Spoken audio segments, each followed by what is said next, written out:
নমস্কার বন্ধুরা, রূপা রান্নাঘরে একটি নতুন রান্না ভিডিও সকল বন্ধুদেরকে অনেক অনেক ভালোবাসা দিয়ে স্বাগত জানাই। আজ আমি আলু দিয়ে মুসুর ডাল রান্না করব, সেটাই বন্ধুদেরকে শেয়ার করব। প্রত্যেকদিন এক রকমের ডাল রান্না খেতে ভালো লাগে না, তাই অল্প অন্যভাবে ডাল দিয়ে রান্না করব, সেটাই বন্ধুদেরকে শেয়ার করব। প্লিজ বন্ধুরা একটি লাইক দিয়ে পুরো ভিডিওটা দেখে সাথে থাকার অনুরোধ রইল।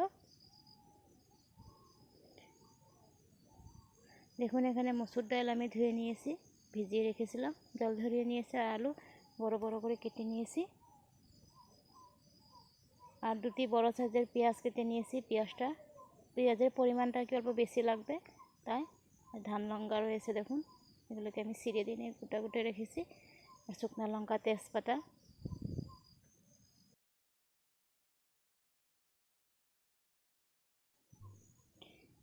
এখন আমি আলুগুলিকে ভেজে নিব লাল করে।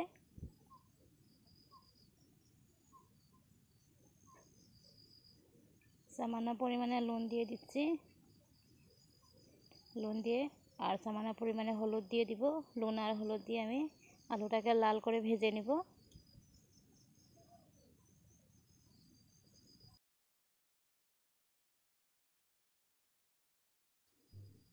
আলু আমার লাল করে ভাজা হয়ে গেছে, তুলে নিয়েছি। এখানে চম্পাশে 4টি শুকনা লঙ্কা, 2টি তেজপাতা দিয়ে ভেজে নিচ্ছি।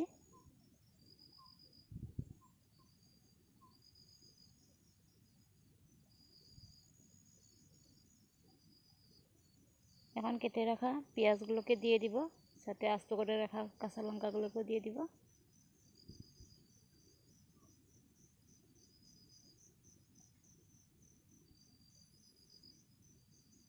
পেঁয়াজটাকে অল্প সময় ভেজে নিয়েছি। এখানে সামান্য পরিমাণে কালো জিরা দিয়ে দিচ্ছি, একসাথে কালো জিরাটাকেও ভেজে নিব।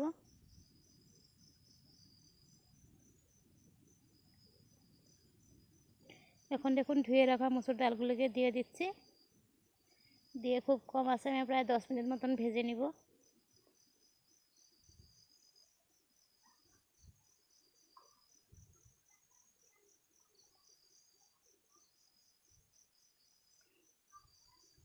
পরিমাণ মতো নুন দিয়ে দিচ্ছি, সাথে হলুদও দিয়ে দিব। নুন আর হলুদ দিয়ে ডালটাকে আমি খুব কম আছে 10 মিনিট সময় ভেজে নিব। ডালটা আমার ভাজা হয়ে গেছে, এখন জল দিয়ে দিচ্ছি। জল দিয়ে থালা দিয়ে ঢেকে দিব। ডালটা উঠলে এসে বন্ধুরা, পরে ভেজে রাখা আলুগুলিকে দিয়ে দিচ্ছি।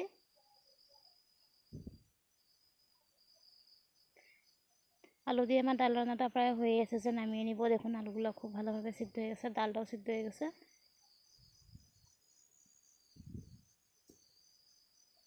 দেখুন রান্নাটি আমি নামিয়ে নিয়েছি। কেমন হয়েছে বন্ধুরা কমেন্ট করে বলবে। এভাবে রান্না করে রুটি, পরোটা কিংবা ভাতের সাথে খেতে অসাধারণ লাগে। প্রত্যেকদিন আমাদের একরকম ডাল খেতে ভালো লাগে না, এভাবে অন্যরকম করে ডাল রান্না করে খাওয়া যায়। আমার এই ডালের রেসিপিটি কেমন হয়েছে বন্ধুরা, যদি ভালো লাগে সব বন্ধুদের কাছে শেয়ার করে দিবে। আর নতুন বন্ধুরা যারা এখন আমার চ্যানেলটিকে সাবস্ক্রাইব করেন না, প্লিজ সাবস্ক্রাইব করে আমার পাশে থেকে যাওয়ার অনুরোধ রইল।